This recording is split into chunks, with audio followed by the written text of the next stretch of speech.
It's the return of the sausage fingers, and that can only mean one thing. I'm about to creep everybody out. Oh, and also I'm playing stuff too.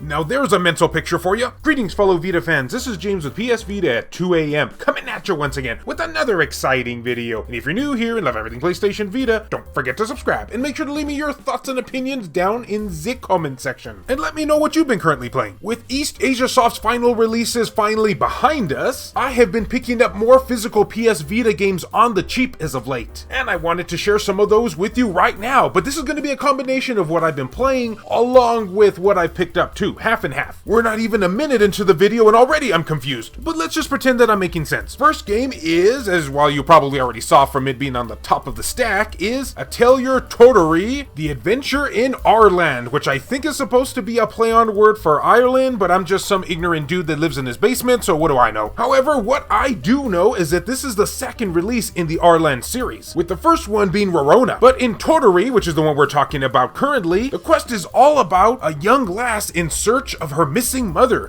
It's already tugging at my heartstrings, man. Totori tours the world of our land as an adventurer, accompanied by her friends. To go to new worlds, Totori must accumulate adventurer points and continue to raise her ranks as an adventurer. Earn points through a variety of ways, including battle, exploration, and fulfilling quests. Use those points to gain her higher ranks and continue your adventure in the new world. And if you play the Atelier games, you'll feel right at home with this one. You go on a grand adventure battling monsters and making weapons and items all via alchemy. And thankfully there are books which will guide you at making what you want to make, which is great for me because I have no idea what I'm doing in this game, or any game I play for that matter. Now the one thing that has always bothered me in general about many of the Atelier game entries is the time limit that you're on. I don't believe all of the games feature them, but for the ones that do, I just never like the whole time limit aspect of it. It just makes me feel like I can't just sit back and enjoy the game. Yes, the time limits can be forgiving, but if you don't reach a certain rank within the allotted time, then you'll automatically get a bad ending, which I may have gotten a couple zillion times, but oh well. The turn-based battles and alchemy are the best part of any Atelier games, and this one has it in spades. Though keep in mind that the physical copy I have here is exclusive to Japan, but you'll be happy to know that an English digital version of this game does exist.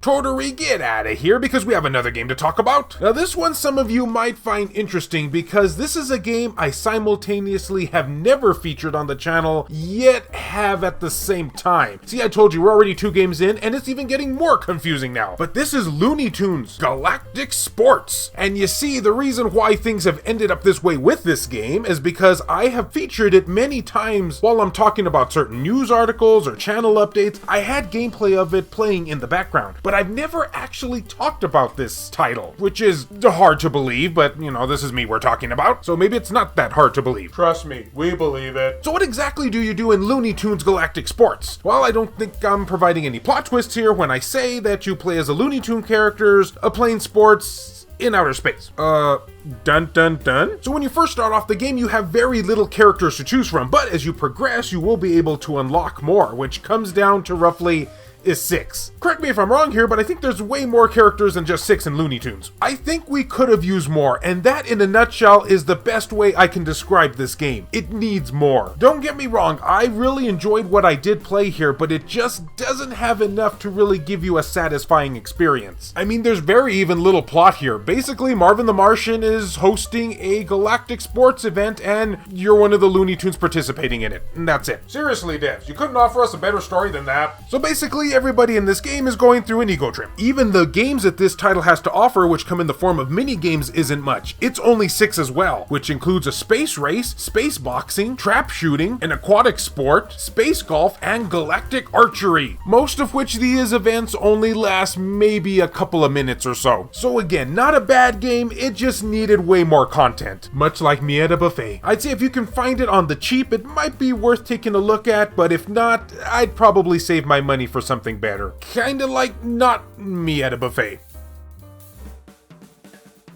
I don't get it either. Though I will say one thing, if Looney Tunes isn't able to satisfy you with its whole sports theme, maybe this next game will. This is Jikkyou Paru Yaku.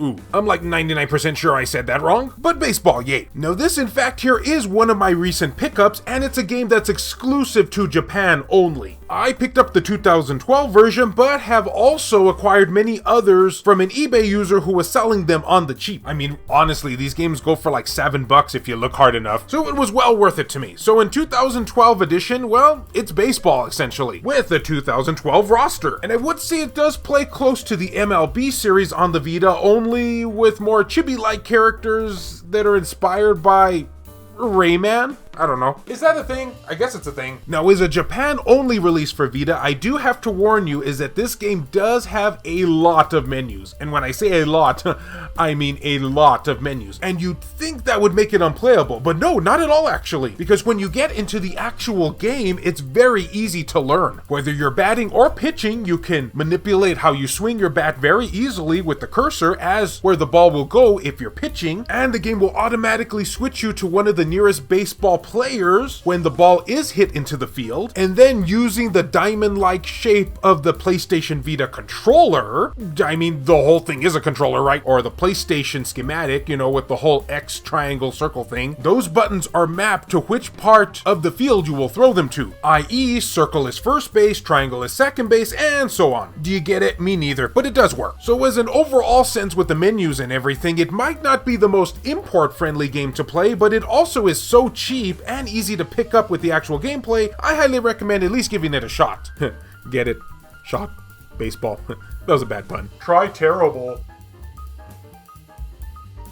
So our next title here, well, it really takes me back to a simpler time when we were actually able to find PS Vita games at shops such as GameStop and Walmart and the like. Why did you betray us, corporations? This is Street Fighter Crossticken, a game where the Street Fighter characters duke it out with the Tekken characters. Whoa, another plot twist, I guess. Though playing more like a Street Fighter game because Capcom developed this, and they're biased. Whoa, another plot twist, I guess. And it's funny because every time I see this version of the game, more than anything else, it always reminds me of the certain controversy that followed this version of the game. And if you were into this series back in the day, you know exactly what I'm talking about here. And when I say series, I mean, you know, one entry. This was one of the few exceptions out there where the PS Vita was actually the superior version. Intentionally so, at least when it came to content-wise. You see, the Vita version of Street Fighter Crossticken actually featured the full roster of characters, whereas if you bought, like, let's say the PS3 version of this game, you had to download them as DLC. Which, yeah, you probably could imagine, since the PS Vita fanbase even back then wasn't that large, this caused a lot of anger amongst many gamers out there. Yeah, the Vita version was a superior one. We got all the characters featured right on the cartridge for free. Even the Mega Man character of this game, which even to this day, I can't tell if it was made as an homage or a joke. Probably a little bit of both. Probably no doubt the way I would look like if I ever decided to cosplay as Mega Man. But anyway, solid fighter here. It's made by Capcom, so you know what you're getting. Alright everyone, and as they say in Hollywood, that's a wrap. I always wanted to say that. And thus, these are all of the games that I have been currently playing on my Vita. Shout out to Astro Aqua Kitty, which I have also been playing, but I've talked about it so many times on this channel that, yeah. But anyway, shout outs to that game. It's awesome. I just beat it actually a couple of days ago. But guys, I would love to know, what games are you currently playing for your PS Vita? Please let me know down in the comments section down below. And as always, fellow Vita fans, thank you so much for taking the time out of your day to watch this video. It really means a lot to me. Love you all, and I'll see you next time. A huge thank you and shout out to all these wonderfully generous supporters who help make this content possible, including Gutter Drums, Hemdall Imbert, Wendy K, David Ray, Phantom XRS, Saul Ramirez, Kyle Brooks, JR, Silica, Per Sterner, Adam Thury, Skullshirtugal TCG, Hero Acer, Adam Sondi, PS Vita S, Richard Cruz, Joseph Shavak, Jelly, H-Hitter, Michael O'Connor, BMF, Claimer Malarkey, VG Legends, Jared Haddo, Kevin Enright, Heston Joseph, Crazy Cat, Rodrigo Vera, Chris Foxhound, Sabin Fire, Robert Sylvester, Aridri, No Good, Lacerated 87, Jamie, Buzz Sayin, Rizal Pliskin, 1488 Dental, Azumara, Nintendo Switch at 2 AM, Donut Valley, Ricardo Martinez, Dr. Super Artie, Hector Gonzalez, Kayonko, Burzin Mystery, Juan M. Hermosillo, Eric DeWitt, Tasha Monty, Muzgus, Matt Hargett, Robert Johnson, Zacrito, Frayden, Alan Iwazuk, Shin Snake, Makis Blob, B-Mystery, Matt Fox, Reiko Star, Neo Arashi, Milk Sama, and Bushin Ryu Cat. If you would be interested in supporting the channel and seeing your name on this end screen here, or if you wish to remain anonymous, that can be provided too, then make sure to check the links down in the description below. I have numerous ways for you to do this down there. Can't support in this manner? Don't worry about it. Likes and shares can help equally as much. You know, looking back on this video, me showing a can of Vienna sausages along with that fat Mega Man picture was no doubt some nightmare fuel for many of you, me included.